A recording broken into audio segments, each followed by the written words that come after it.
Well, many fans are still reeling from the loss of Batgirl. As many of you know, Warner Bros. Discovery canceled the movie, but this weekend we got some more behind-the-scenes look and finally got a look at that second costume we were hearing about during production. Let's break it all down. Well, many fans were super excited for Batgirl when it was coming to the big screen, and David Zaslav and his crew at Warner Bros. Discovery axed it really early. But now we've got some new first looks at the costume and some behind-the-scene pictures, so let's take a minute to break it down. Before we do that though, make sure you hit that like and subscribe button and ring the bell for all the updates. We want to be your place for all DC and Batgirl news, and we're going to go out of our way to be transparent and truthful so you know the real facts. Well, over the weekend we got some really interesting pictures from Batgirl, and sadly this will probably be as much of the movie as we ever get to see. Last year, when Warner Bros. Became Warner Bros. Discovery, Batgirl fell victim to a tax write-off and the whole movie was scrapped. There was what was called a funeral screening for the cast and crew, but apparently the whole movie was deleted, probably in a response by the studio to avoid another situation like the Snyder Cut where Zack Snyder was releasing various stills from the movie and driving fans. Now, the team at Batgirl News over on Twitter has still been chasing the movie and they're still providing various updates. And, like I said, over the weekend we got several new looks. Now you'll start seeing some of these pictures in the background, and the first couple are pretty standard production shots.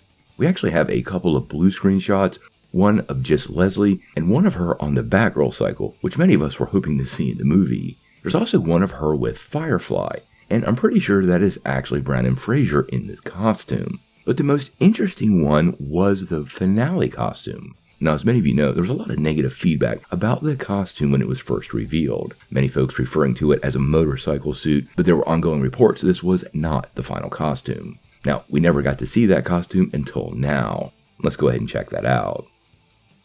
Now, I have to say, this finale costume really does look great, and even adds more, well, disappointment to the fact that we're never going to see this movie. The whole Batgirl situation really created a lot of negative feedback for Warner Bros. Discovery, and fans even to this day are itching to see the movie. That massive tax write-off was for last year, and I don't think Warner Bros. Discovery will return to this project anytime soon. Now, apparently Leslie Grace was offered a return to the role, and she may very well be Batgirl on screen, but we're going to have to wait and see what happens. We all know James Gunn is rebooting the DCU, he's doing a lot of stuff, and I'm sure Batgirl is part of that plan. And honestly, the fact that this movie was never released probably gives Leslie a better chance of securing the role in the future than if she had played it in the past.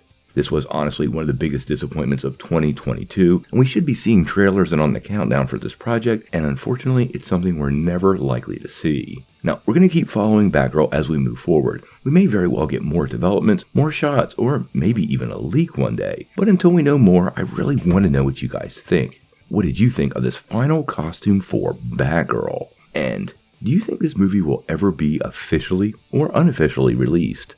Tell me what you think in the comments below. If you like this video, make sure you hit like, click subscribe, and if you don't ring that bell, you won't get any updates. Peace.